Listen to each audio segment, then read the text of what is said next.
So what, we watch anime.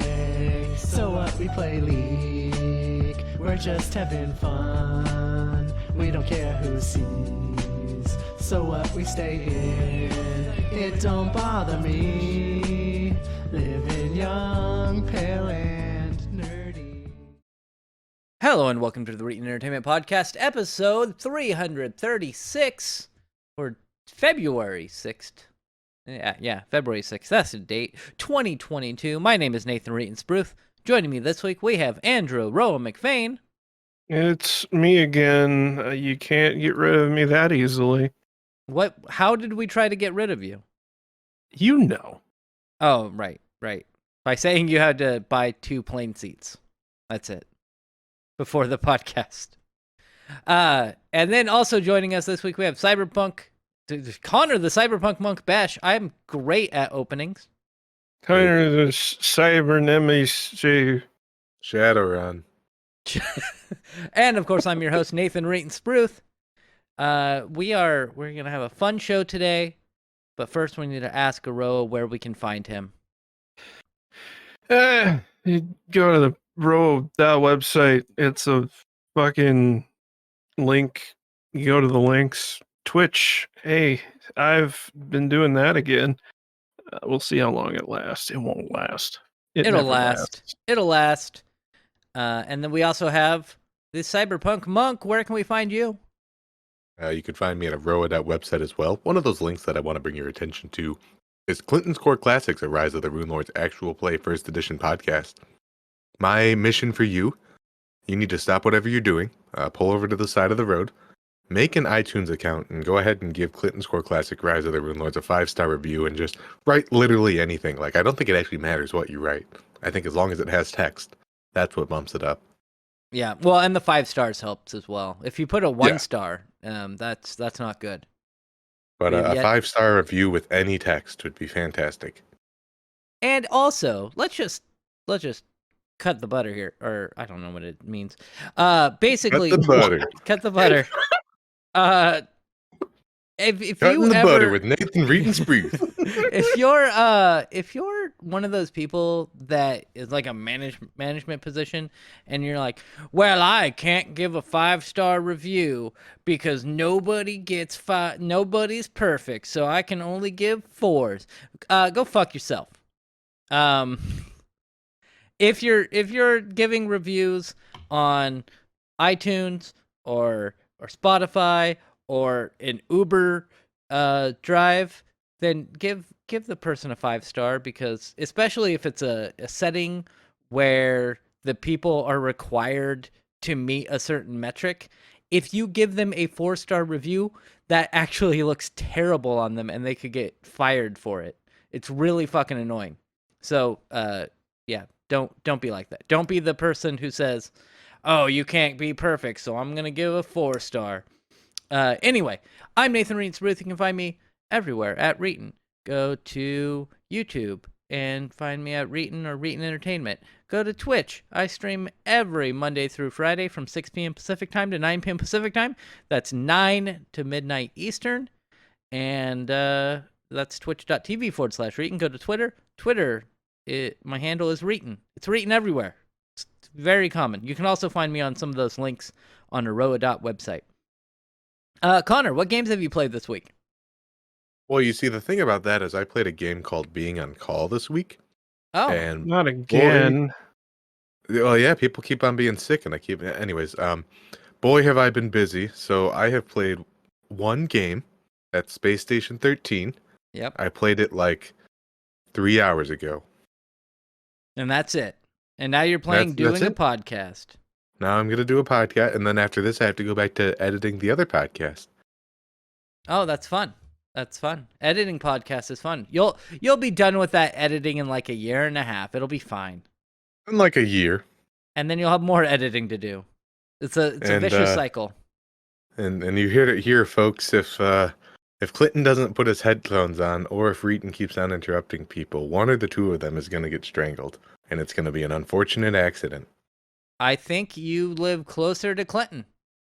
I haven't hit that stage where I need to measure it out, but Boy, y'all keep on not wearing headphones and talking over each other. At least you can cut, like, cause the way it is, you can cut my audio. You can't get rid of the extra background noise as easily. I can cut your audio, but then you're coming through Clinton's almost louder than Clinton is. Oh, good. Oh, And good. it's always like, well, yeah. I think part of it will also at that time was because I was trying to say something and then it was coming through, and it's always weird hearing yourself again. Very. And so I could see that happening as well. Anyway, You can fix that by taking Nathan's audio and layering it over the top of Clinton's audio and then Using inverting noise the reduction. phase. Oh, I actually don't know what inverting the phase. I'll look that up. Yeah, it basically if you use the invert effect in Audacity, Mhm. that's what you're doing. And because of the way that sound works, if you play two pieces of audio that are otherwise the same, but one has an inverted waveform, they will cancel each other out.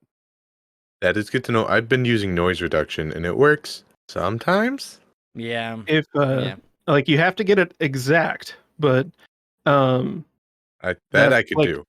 you can actually, it's really cool if you take a piece of audio and have two channels of it, one in the left ear, one in the right ear, and then you invert one of them and then hold the headphones next to each other, you'll just hear nothing because the sound waves will physically cancel each other out. It's really, really neat.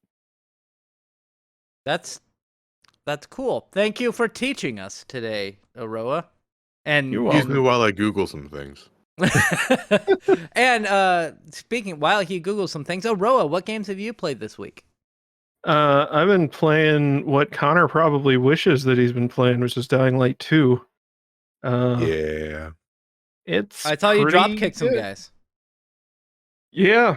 I saw you tried to host me just as you stopped streaming, and unfortunately that's at 11 o'clock my time. Yeah. So yeah, that doesn't really work too great, but it's a fun game. Haven't gotten very far in it. The combat is good. It doesn't feel as smooth as in the first Dying Light, but it may just be that it's been a while, and also that I'm not at max level yet. Because I've looked at some of the abilities in the skill trees, and there's a lot of pretty handy quality of life upgrades that I'm excited to get to. I'm not sure how I feel about so in the first game there were areas that were kind of like puzzle segments where you'd go into like this little instanced area, and there'd usually be like platforms you'd have to jump on and stay out of the electric water, or there's like a couple of rooms where you have to find a key to get in the room, or see that there's an air vent you got to climb through, stuff like that. They have those in this game, but with the added challenge of there being a time limit because you're infected. And for some reason, which apparently nobody figured out in the first game, if you stand in the light or just otherwise UV light, you don't turn into a zombie for some reason. Oh, good. It's good they figured that out finally. Yeah. I feel like that doesn't make a whole lot of sense in the terms of the first game, but hey, whatever. So yeah, you have to go in and try to complete everything, or find a place in the closed in area where there is light coming through, or find a UV light to stand under to refill your immunity gauge. And I like, see. as you complete those areas, your immunity gauge gets bigger because you get the little items that let you enhance yourself. Like, there are some cool things. I'm not far enough into it to be like conclusive on it, but I'm glad that I'm playing it. I'm having a good time. Good. And I saw you unlock the dropkick ability. There's another ability that I saw where you can like curb stomp somebody. Have you got that one yet? No, that wasn't the first game though, and I have been missing that this entire time because that was something I used constantly in the first game, where you just knock over a zombie and then step on their skull. I do like that, like in the tutorial stories segment thing, they just have you fucking murder like 6 dudes. Like they don't even play around. They're just like, nope, you're going to kill regular people in this. And I also appreciate that you can kill random innocent civilians that are just hanging out in the city. Well, that's mean. Yeah, I didn't think it would work, honestly. Oh, wow. I just came across this dude who was hanging out, and I was like, I'm going to kick him. And I kicked him, and I thought it would just do nothing like in the first game, but then he, like, fell over. I was like, oh, uh-oh. And then he started running away, and I was like, no, I can't let him call for reinforcements. So I knocked him off the roof, and he died. I was like, I was just some dude hanging out. Why did I do that? I remember. Monster. Yeah, you're a monster. My friend Eddie was playing Dark Souls 1, and he like fumbled his controller or accidentally pressed a button and hit the first blacksmith. And so he killed the first blacksmith and just kind of screwed himself for the rest of the game. I did that in Demon's Souls. I realized that you could attack that ghost dude that's sitting in the hub area, and then I spent like 45 minutes trying to kill him because I realized that I could. I always appreciate that sort of Did you stuff. end up killing him? I think I did. I don't remember for sure. It was a very long time ago. Did you play any other games other than Dying Light 2? I'm trying to get back into Shin Megami Tensei 5. I beat the first boss finally. Which, wow, that took a while. Yeah, I was fucking around a lot, I think, because I was 8 hours of gameplay before I killed the first boss. And I feel like I probably could have done a long time before that. But doing that made me, like, that was the point where the concept of, like, why people enjoy that series clicked for me. Because it does not feel anything like a normal fight in that game. You actually have to think about what you're doing. Even that early on, like, there was actual challenge and strategy involved in how I was playing things out, and that made me feel way more engaged. So I am looking forward to that. I've been watching / listening to this dude play through a lot of the older SMT games, and it's gotten me way more interested in the series. So Yeah, those games are definitely they don't pull punches when it comes to like killing you, basically. Just being like sometimes you're losing to a boss in a game and you're like, oh, this is one of those bosses that I have to die to. And I remember playing one of the SMT games and thinking that, and then it's just like, no. Grind. yeah, it's Figure it out.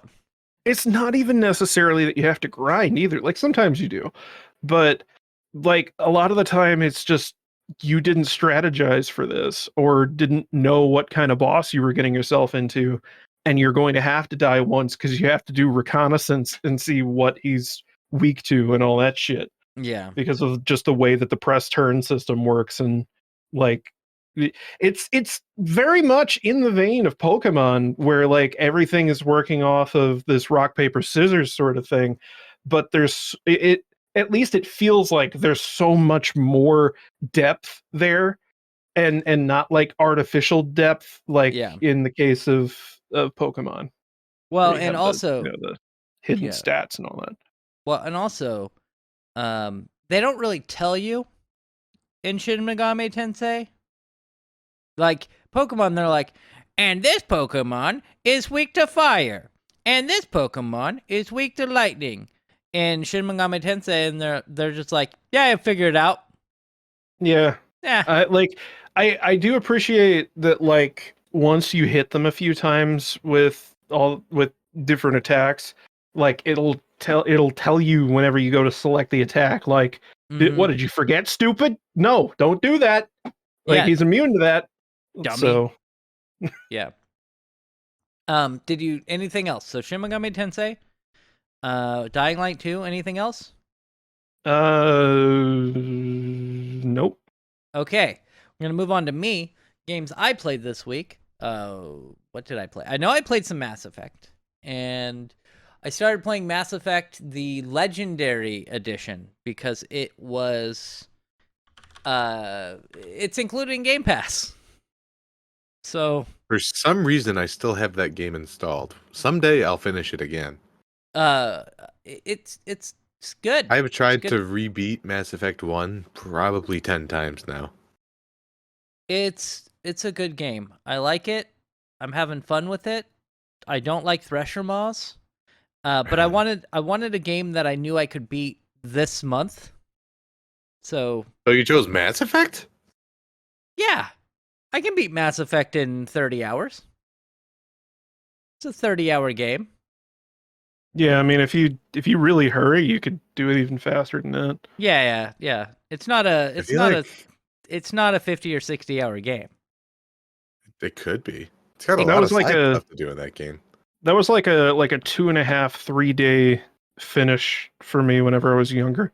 Like, I just Yeah. casually play through all of Mass Effect 1.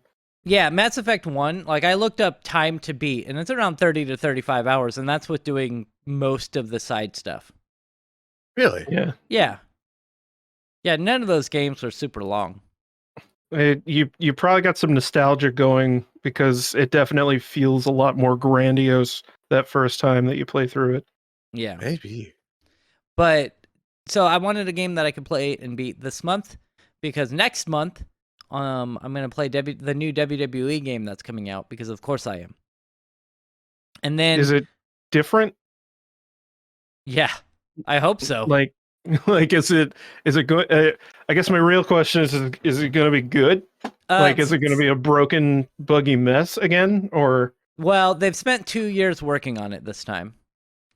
Okay. And I was asking because I thought I remembered something like that, but I wasn't sure. yeah, and there have been some people who have gone and were able to play it, and they're like, "Hey, it feels good. It's way better than what it was in 2K20." And they brought my GM mode back, where you can basically lead your own wrestling organization. You get access to one of the shows, and then you're able to compete with the other shows for like ratings and stuff. And then another game I played with Temtem, Pokemon. I played Pokemon, and it's still Pokemon, and it's good. I know a lot of people are playing the Arceus. Yeah. And that's apparently good. My friend is playing that. I have not gotten that yet. Maybe I'll pick that up in a year or two when it's on. It's gonna release on PC, right? I don't think so. I would say well- wait until it goes on sale, but it's a Nintendo game. It Yeah. might never. Depending on how you want to look at it, it's already on PC. That's true. It is. I just wonder. That's my problem with a lot of the games on the Switch. Is I'm like, man, I wish I could play this on my PC at 60 frames a second. You can. And I can. And then I played some of a game that our good friend Earl gave me. Oh, Said He's gonna bring this one up. Yeah, I had to bring it up. He sent the gift to me, and he said, "I'll see you on Sunday," and he's not here. And it's not terrible. Like, I was surprised because in his message, he's like, "This game has a lot of jank in it. Have fun. I'll see you on Sunday." And I was like, I don't know if this is going to be a good game or not. It's probably going to be terrible, but my friend gave it to me, so I'm going to play it. Was that the message that he put in the gift? Yes. Yeah. Yeah. I got basically the same message. I haven't gotten Really? to play it yet, but this game looks just like a Smash TV or I made a game with zombies in it. Yeah, You- and so you guys put in my gift message? what? It was just the letter A over and over again. It was just capital A's. It just said, Maybe that's to express the feeling of playing the game, But- or maybe that's to express his feelings towards you. Yeah. I don't know. So Without so, Earl being here to defend himself, we will never know. we'll I already never know. knew what it was before he gave it to me, though, because my brother-in-law's been playing it a ton. So, as Connor was saying, it's like Smash TV, mixed with Castlevania. And you start out, well, I think you only start out with access to one character who has a whip, and he just whips in one direction, and then you can level that up. He'll whip in two directions. And you move around killing zombies and vampires and Medusa heads, or Gorgon heads, I apologize. And it's auto. The weird thing is it's auto attack, so you don't control when your attacks attack, and that threw me because I thought it was going to be like, I choose to whip and stuff, but no. And I played it on Friday, and I actually had a fair amount of fun with it. It's not overly complicated, and the level up system works well enough to get you new weapons and fight off the hordes of enemies that come at you. Because you have literally thousands of enemies that come at you. And I was like, I got done playing it, and I was like, I wonder how much that actually cost. Because it wasn't terrible, especially for the price that I paid, which was nothing. And I looked, and it's only $3. Yeah. So, it's worth $3, and it's in early Definitely. access. And they I played it on Friday, and then I looked, and there was an update on Saturday that added a new character and achievements. So, Okay, so it's still in development too. yeah, so far still in development. It's not a great game, not going to win any awards, but for $3, it's a pretty good game. So, Vampire Survivors, pick it up on Steam. It's fun. It's fun. Oh, and it always starts in a window. You cannot make it full screen or borderless full screen. It's always in a window, and you have to maximize the window. Did you try like Alt-Enter? I did not try Alt-Enter. I'm going to try it right now. Okay. Aroa's going to test it. I don't want to test it in case it'll break my recording. Aroa is Alt-Enter now playing works. Vampire Survivor. Alt-Enter works. Okay. Interesting. I don't want it full screen, really, but that's cool that works. Anyway. Why is there streamer safe music? I turned it off, and nothing changes. I'll experiment with that. Yeah, like Halfway through playing, it's just gonna rickroll me. that would be amazing. But no, I turned off the streamer safe music thing, and it did not change the music at all. So maybe a future, because there are you unlock new levels as you go on, and maybe one of the later levels has like copywritten music. But That I seems have no strange for a $3 game. I'm sure they got the Yeah. license to whatever the song in question is. Oh, I'm sure. I'm positive. Or I just thought maybe you turned it Wink. off. I just thought maybe you turned it off and it was just somebody like singing the F word over and over again, or the N word. It just started playing Joe Rogan podcasts that got removed from Spotify. Anyway, Interesting. It's an embedded web browser. the The game? game runs inside of a Chromium instance. that's weird. So it's a browser-based game, technically. Yeah. That's weird. I did notice a little bit of slowdown when there would be like, 200 enemies on screen, but nothing serious, because it'll run on a potato, because it has the graphical styles of like NES game, maybe a little bit better than an NES game, but yeah, basically an NES game. Anyway, Yeah, it uses Swift Shader, which is a CPU-based implementation of the Vulkan graphics API. from Google. Oh, it runs on Vulkan at least, so that's good. Yeah. Star Citizen's been struggling to get Vulkan in their game for like 4 years now. And I desperately want them to switch over to Vulkan so that I can actually run the game at more than 40 frames a second. We're going to move on and we're going to talk about some stories. Biggest story we're going to start off with this week. Sony has they've one-upped Microsoft. They have not one-upped Microsoft, but they're buying Bungie for $3.6 billion. Yeah, that's a Bungie. thing you could do. Yeah, Sure. but they're basically just buying Destiny and Destiny 2 at this point. Yep. Yeah. So, is that worth $3.6 billion? Apparently. I wouldn't think so. No.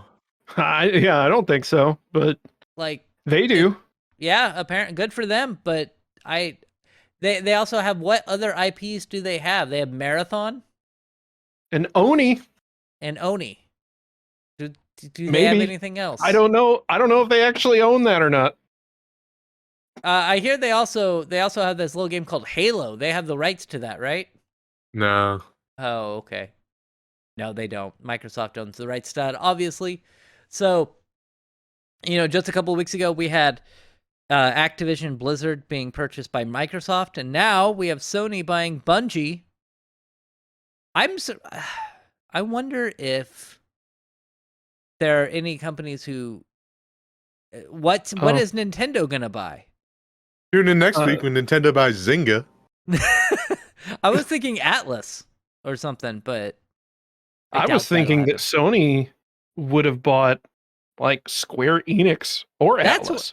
That's what I was thinking. I was like, okay, if I could see Sony purchasing Square Enix or Atlas, something like that, but not really Bungie, but they must really want that Destiny.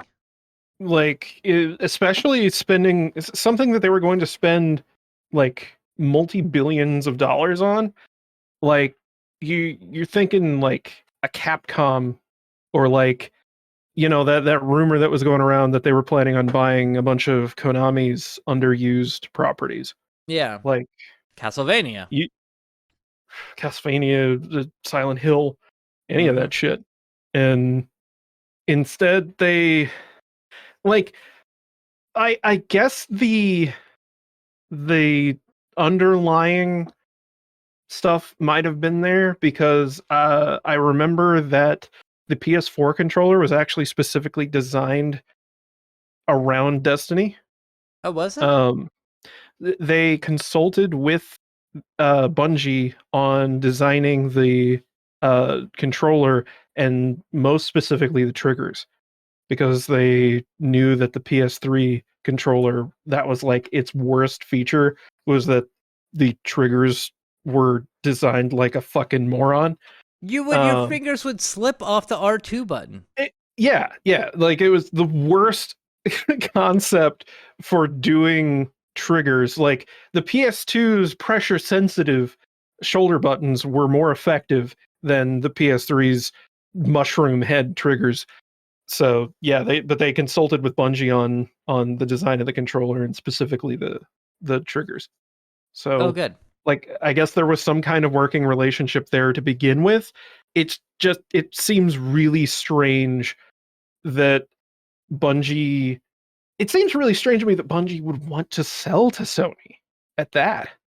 That like after the time that they spent under Microsoft's boot, under Activision's boot, and then they finally get enough momentum where they can just do everything on their own, and they own a franchise. It's a huge franchise that people are paying millions upon millions of dollars for, and then they go and sell themselves to Sony.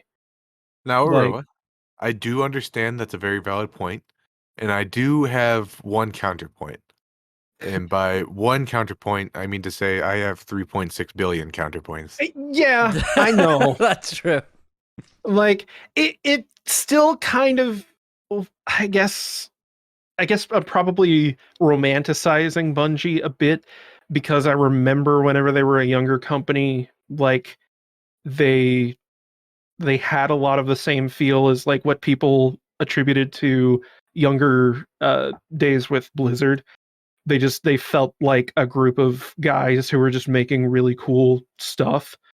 And I guess it's not really fair to do that because at the end of the day, they are obviously a multi-billion-dollar development studio. Yep, And $3.6 billion to be precise. and they needed to do what was best for them. Yeah, which apparently was selling off to Sony. And I wonder if the next Destiny game is going to be only on Sony consoles. I cannot. I don't know. I don't know.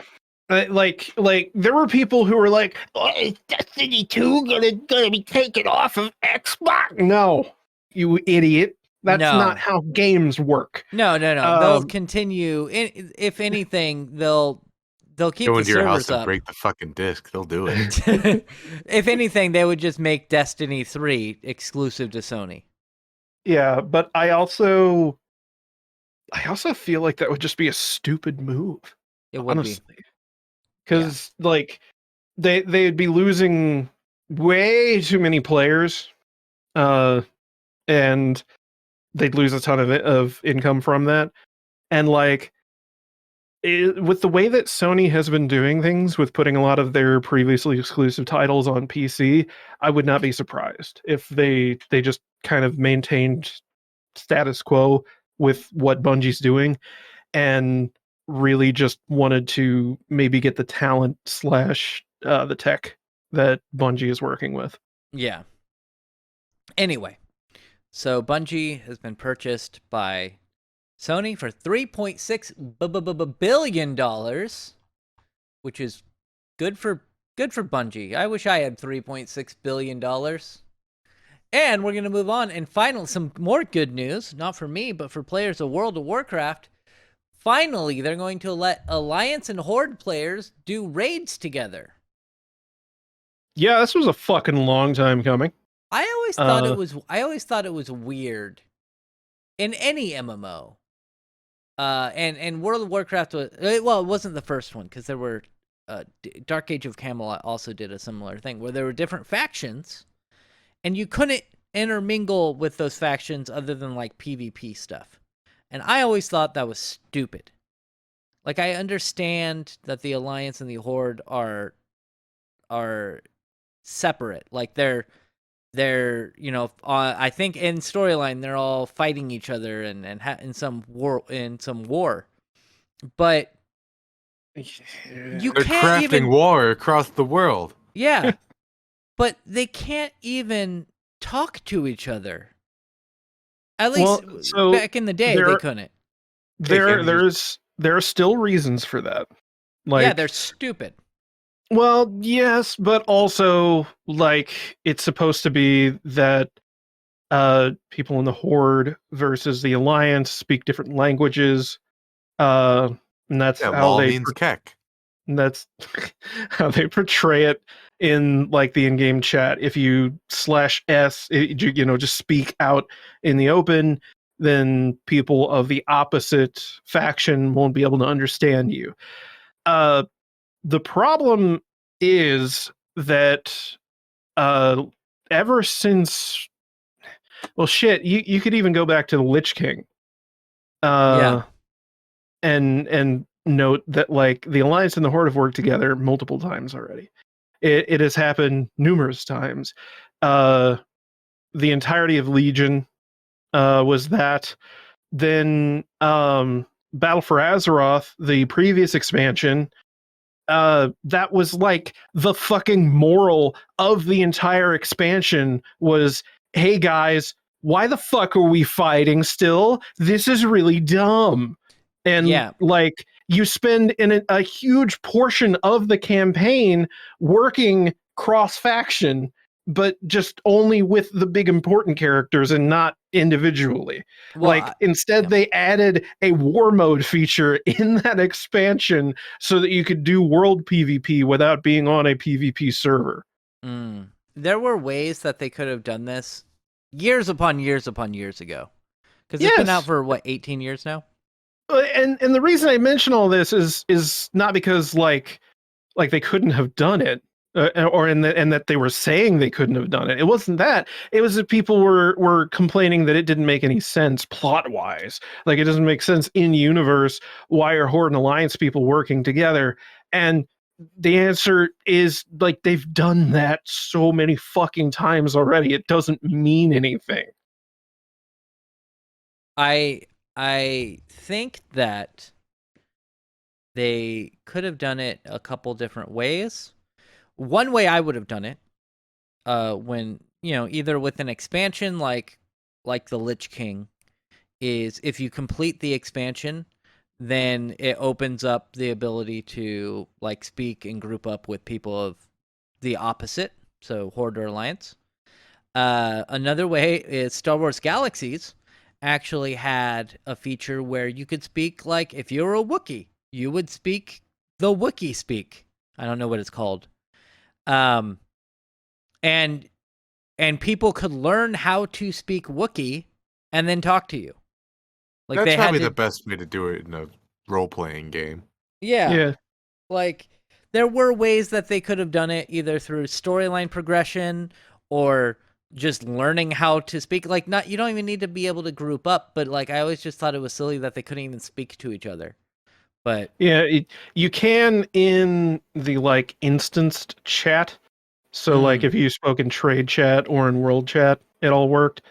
But like characters speaking to each other or / yell or whatever, that was all and I do know role-played. there are other reasons for it. I know that if you're an Alliance character and you're able to speak to a Horde character, they could make it so that like if you were in a guild that was fighting another guild, you could be a spy and relay information back to the Horde guild, right? I mean, you can do that without Yeah, Yeah, I mean, cross-action stuff. yeah. I have you can I just have use text. Discord. Yeah, or Skype or MSN Messenger or Like you're right, Nathan. You could very well do that, but for a fraction of the effort, you could just make a tune and have them stand out in a field if that's your priority. that's true. In which case, let me be the first to say you're a fucking loser. Yeah. But I'm paying $15 an hour to do espionage. an hour? Not an hour, a month, whatever. Wow, God, it's those way. WoW prices have increased. But yes, so there are ways that they could have done it. I'm happy that they're able to do it now. I also, you have to remember that I came from, Final Fantasy games, Final Fantasy 11, even Final Fantasy 14. You can talk to everybody. It doesn't matter. They have it built into the story that like everyone's friends anyway. So yeah. And then Star Wars The Old Republic has the same issue that WoW does, where you can't really group up with people of the opposite side, whether you're Sith or what, rebels, whatever they're called. I don't know. That's weird. I thought the Old Republic's problem was it didn't have a player base. That too, and also their free to play is awful. But anyway, we're it's gonna like move the on. game. It isn't. It's an MMO, so yeah, it's not great. And it Also, definitely for the record, I'm really happy about this. Just to put it out there. Oh, Like, even though you don't play the game anymore? Yeah. I mean, I know I'm gonna have to go back to it at some point, and I'm glad that I can do it while playing as a goblin That's good. instead of having to be An Alliance whatever character. I was in Alliance. or I think I was Yes, a ally. wolf. I was a worgen. Oh, right, because they added new. They've added a couple new races since the last time I played, a month and a half after the game released. Yeah, there are werewolves. There have been werewolves for a few years now. What happened to the pandas? That's what I would play. No, it's still around. Oh, okay. They're actually a cross-faction race. They're Oh, the only yeah. one. Oh, I was good. thinking about this when you were talking about it. I played and then stopped playing throughout the duration of Burning Crusade, and even that had cross-faction stuff. Go to Shathra City. I'm not sure if that's even a place anymore, but it was cross-faction, and I depending on remember if you are Sindorai or Taldor, you could do like their faction specific stuff, but they were all mixed. Like your allies, the people you'd be going around like poisoning soups and stuff for, they could be allies if you were Horde. Interesting. Yeah, yeah. They still do that. The Legion City Dalaran is set up in kind of the Bubble where same way. they have all the cheese. Yes. Yeah, All around cheese. yeah. Yeah, sure. If you didn't play a lot of World of Warcraft, that's not going to make sense. But it's something that drops a lot is dollar and cheese. I see. You know what does not drop is Starlink pricing. No, seriously, this is stupid. So Starlink, we all Just know like that segue. that segue. I just dropped a segue, It and was a bad one. a bad That one. was what I was saying. It was bad. Okay, That so segue. That was the joke. so Starlink seemed neat. It still seems kind of neat, except for you can't really do what you should be able to do with it right now, which I think is hook it up to an RV and just drive and have internet wherever you want, which is Yeah. what I think. But from what everything I'm seeing online is it only works within like a small radius of where your house is until they build out the Well, they probably don't- infrastructure. Yeah, they probably don't. They only have like 10 satellites up there right now. No, they have like They keep accidentally hitting them into the moon. that's true. Yeah, that because the moon's so close. That's the anyway. They do have a lot of satellites up, but they don't have the what I would like where you could drive and just set it up anywhere. Like not for me, but for other people, like they could go camping and have internet if they needed it out there or something. They still don't have that available, and from what I also see is that transferring your service to another place is hard. You can't always, like if you're moving or you're trying to give it to a relative, changing the service address is a bitch. So it's annoying. But the speeds are and the latency isn't terrible. I'm sure they still need to work on the percentage of time that it's up, the uptivity time or whatever. And because I've seen it has quite a few drops. Did she just call it activity time? Uptivity time, yes. That's the official word for it, right? Yeah. I don't know why there is an email that I have in a folder called Uptivity for my work. I don't know why. And so I always just like it's a piece of software. that could be it. So anyway, the uptime is not great. But anyway, it runs at like, 100 megs a second and has, anywhere from 25 to 50 milliseconds of latency if it's on a good day. But apparently that's not fast enough.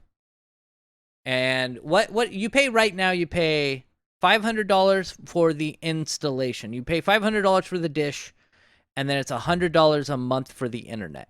And that, I think, is a bit high but reasonable, especially if they're able to get it to where I want it to be, where you could just throw it in somewhere, take it with you, and know that you're going to have internet service wherever you go.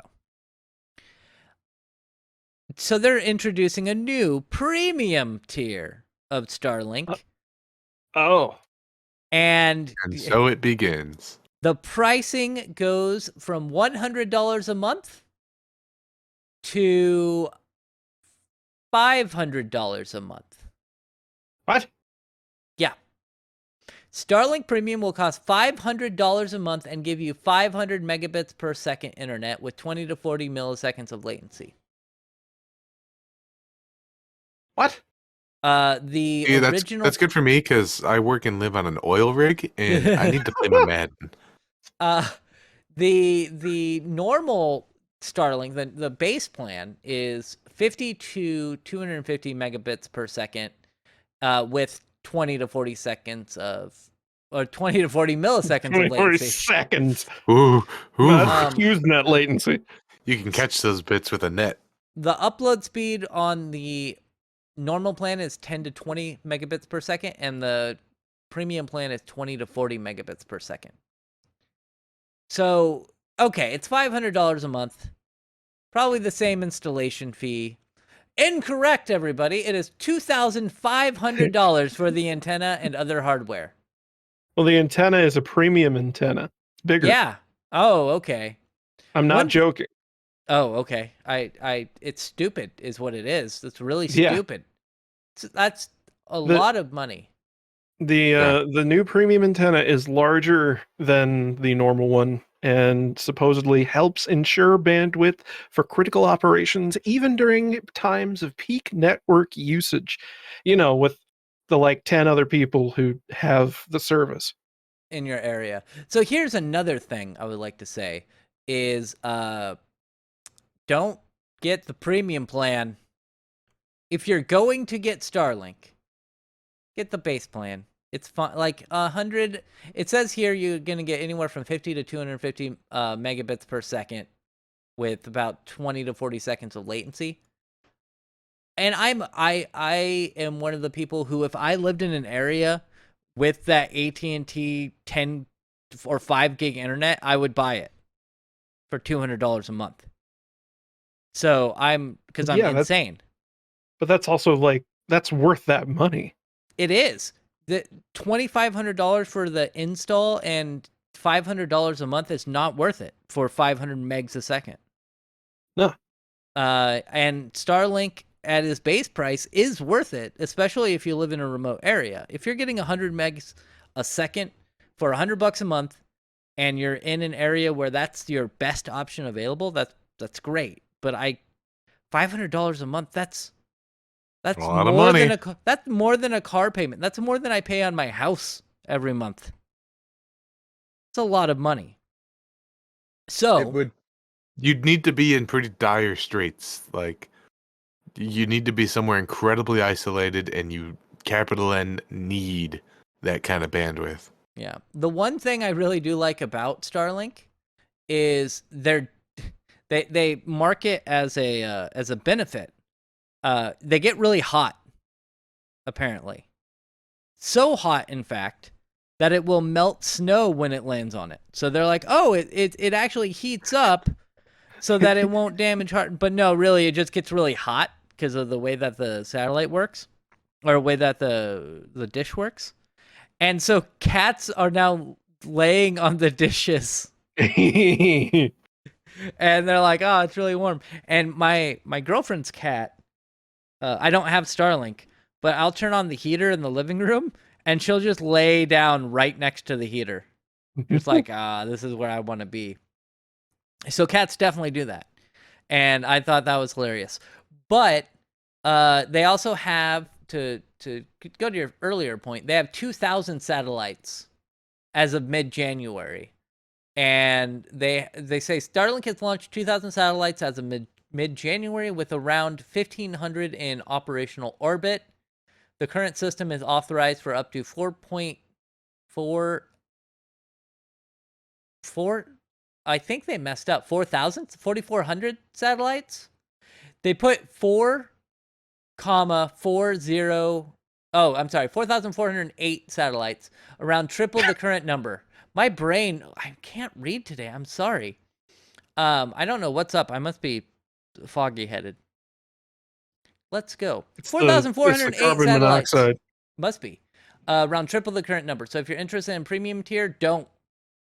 This is from just don't do it. Just don't do it. It's neat. Like, would either of you decide to get Starlink?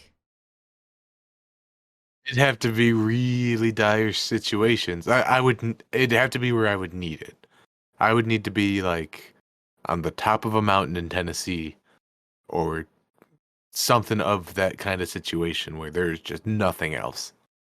There is a town by me that is very small, and all of the towns around here have the same access to the same internet. There's basically only one provider, unless you're going to go with like CenturyLink. And that one town is the only town in the middle of everything else that doesn't have access to that other internet, to the internet that I use.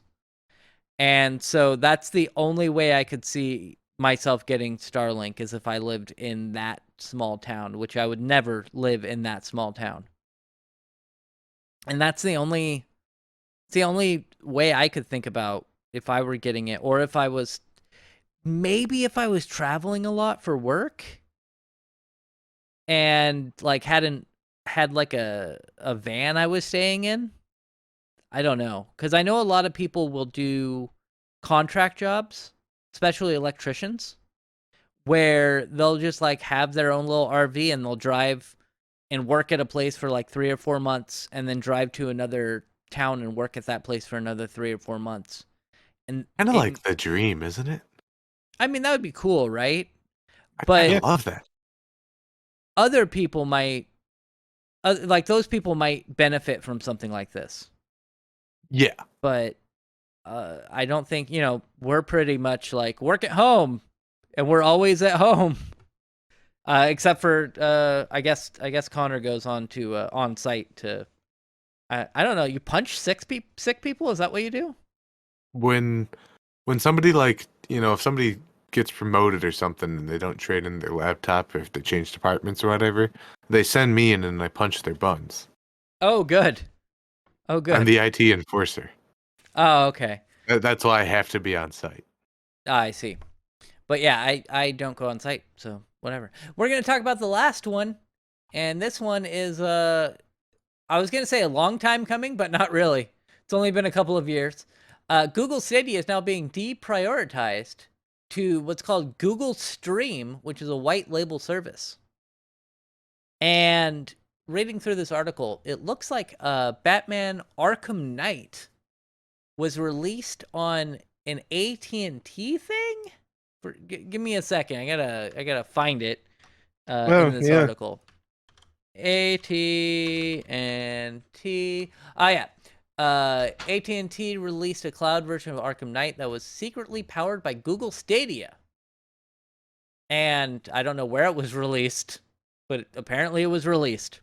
Exclusively for AT&T wireless customers, experience Batman Arkham Knight for the first time ever. Play for free with beta streaming on your computer. No downloads or waiting. Available for a limited time. To play Batman Arkham Knight, please use Google Chrome or another Chromium-based web browser. Interesting. So, yeah, Arkham Knight was put on AT&T, hosted by Google Stadia, and it looks like they're pivoting from having Google Stadia do that to have Google Stadia basically power other versions of games. And what this reminds me of is those awful ports that have been launching on the Switch recently. The things like what Kingdom Hearts. What Kingdom Hearts is doing, what Phantasy Star Online 2 is also doing. Yeah. The version on Switch is the quote unquote cloud version. So you can actually, if you have a Japanese account on your Switch, you can go in and download the client. But if you try to play that shit, it's awful because all the cloud servers are in Japan. That is amazing.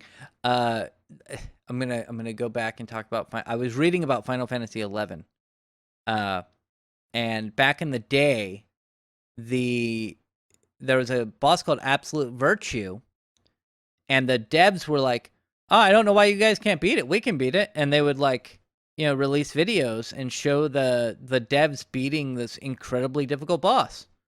And they're like, you just need to find out what the trick was, this boss's weakness. And it turns out that all the servers are in Japan. Mm-hmm. And there was a thing that you could do to stop the boss from using Meteor or whatever his very powerful move was. He had a bunch of them. You could do it, but you had to have really good reaction time. And it was physically impossible to have the reaction time in North America. Just because of the latency. Because of the latency, yeah. But anyway, what happened with Kingdom Hearts or the Phantasy Star Online 2? I think there are a couple other games that I can't quite remember. I think Hitman's another one that are being released on the Switch, and they're cloud versions of the game. And so it's pretty terrible. The service that they've been using is not Google Stadia. It's another company who I guess they go to companies like the people who made Hitman or Kingdom Hearts, and they're like, hey, we can port this to the Switch using our cloud service stuff. And they're like, okay. And then it runs awful. It runs terribly. So hopefully, Google Stadia, when they do this, it'll work a lot better. I would imagine it would, because I think Stadia is pretty okay. I know it's not great. When I played Destiny on it, it was responsive enough. Mm-hmm. I wouldn't play PvP over it, but playing just normal PvE content was actually surprisingly doable. Yeah. And they can do up to like 4K with Google Stadia and stuff. So hopefully, if they do take on this, obviously you've got to start playing. You have AT&T now, so you have to play Batman Arkham Knight using Google Stadia. No, you have to have an AT&T postpaid account. Why do you not have an AT&T postpaid account? No, it's for wireless customers only, I mean. Oh, okay. Yeah. And you're not. Yeah, fuck that. I had AT&T for a while, and they're awful, and they charge way too much money. Yeah, they do. Yeah. So, I think that this is interesting, but do you think it's going to save Stadia? I don't. I mean, it'll save Google the money that they invested into the Stadia concept. I'm sure it'll make their money back eventually. Yeah, because there are plenty of service providers that would love to be able to be like, hey, well, AT&T in particular, like them doing the quote unquote beta streaming platform test thing, like it's not a beta test like for the production of the streaming service. It's them going, are people going to enjoy this and be interested in it enough for us to give Google a bunch of licensing money so that we can provide these games as part of some subscription service on AT&T. Yeah. Like, and I could see Verizon and any number of other, like, I can even see like some kind of stupid gaming focused wireless service that is yet another T-Mobile reseller that's like, played all the hit games over streaming with our blazing fast 5G internet.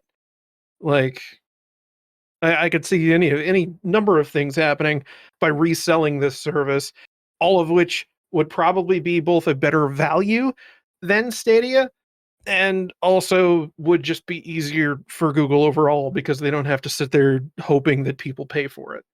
Yeah.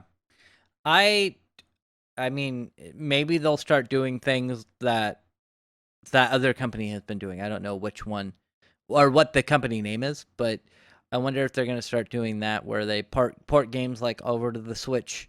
Because we can look at it this way. Would we rather have the Outer Worlds that got released on the Switch, or would you rather a cloud version of the Outer Worlds? Because the Outer Worlds was pretty bad. I mean, in my opinion, I don't think that putting cloud-based games on the Switch makes any fucking sense. It doesn't, because the whole idea is that it needs to be portable. Yeah. You know where this would have made sense? Is if the Vita had been released just a little bit later so that it had 5G connectivity. Yeah. I mean 4G. It does say, besides AT&T, there's a report that reveals 3 more potential Google Stream customers: Peloton, Capcom, and Bungie. Peloton is a smart fitness equipment manufacturer. That's why I never heard about them. Not for long. Oh, you don't know about Peloton? No. Like the I swear they blinked and they became super popular, and then like I guess somebody's baby got crushed by one or something like Oh, that. I think we talked about that. Yeah. We did. We Yeah. talked about that, and we talked about the commercial that made them popular. The commercial where the dude was like, "Here you go, honey. For Christmas, I got you a bike. Now stop being so damn fat, chunky." And then she rode the bike all year long and was like, "Thank you, honey. Now I'll have the ass that you always wished I would have." And then everyone was like, "Peloton is evil, sexist." But damn, that bike is nice, isn't it? And Interesting. so, yeah. And then, like, I don't know, a year or two ago, then that stupid baby was like, "I'm gonna shove my head out of the treadmill," and then died. We need to talk about this though. Apparently, Now they're gonna get bought. Peloton's gonna get bought by but like Amazon or Nike or something. But they released a game you have to play. What? They actually launched a game in Stadia called in closed beta last July. It's a musical rhythm game. That's a musical rhythm biking game called Lane Break. So apparently you have to do that. You have to play it because it's a musical rhythm game. Pedal to the high score. Is it exclusive to Peloton bikes? It's a musical rhythm game called Lane Break. That's all I know. That's all I know about it. Oh, I see. Just that. like a Tron light cycle, but you're the cycle. Yeah. That's what it better be anyways. Capcom is reportedly considering using Google's Stadia technology to launch a demo site for new titles, which sounds like a great use of the game's streaming service. And also, games... Nope, nothing on Bungie. Oh, Bungie's inclusion on the list raises a lot of questions. This is all from Ars Technica. The company's Destiny 2 is probably the flagship Google Stadia game. It was one of the first games on the platform, and it's free to play. Bungie was just the subject of a blockbuster that we talked about earlier, the $3.6 billion acquisition by Sony.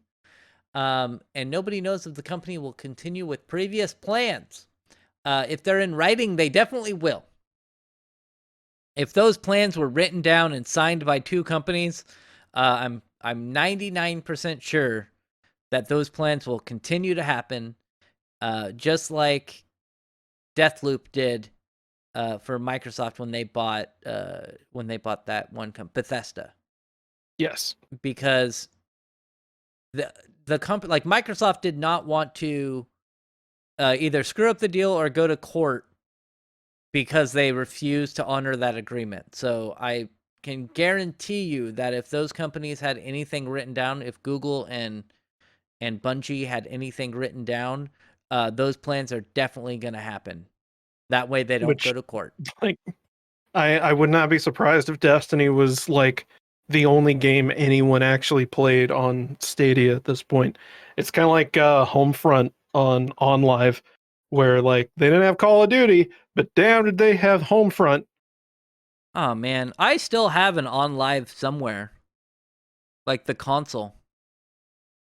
I bet that a Steam Link has more potential than that thing. It does. I was like, there's got to be something I can do with this, like install, emulate. Like it was a couple of years ago, and nothing has been updated since. Oh, there's no way. That thing probably runs like a single core, like at a gigahertz. I was maybe to NES games, something, anything. And no development has been done on that thing because nobody had one. The only reason I had one because I had a friend who went to PAX and they just gave them out. They're like, here, have fucking... What to do with these here? I gave blood once and they gave me 10 of them. It was weird. They were just offloading them. They make great paperweights. Yeah. So anyway, I have an OnLive console. And I bet if you like melted it down into just like the gold on some of the connections, it would be worth more than what the thing is as it is. Yeah, definitely. Definitely is. I also have an Ouya somewhere. So there's my bad mistakes that I've made over a decade ago. Anyway, Google Stadia, I I don't see it doing. Do we have any numbers on how many people are using Google Stadia?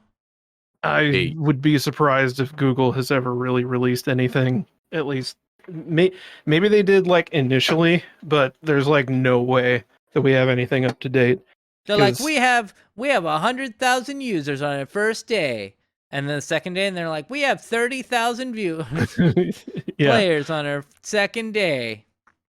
like, and what sucks is like you can't do like in a lot of games, where if they're like on a particular platform, they're just tied to that platform.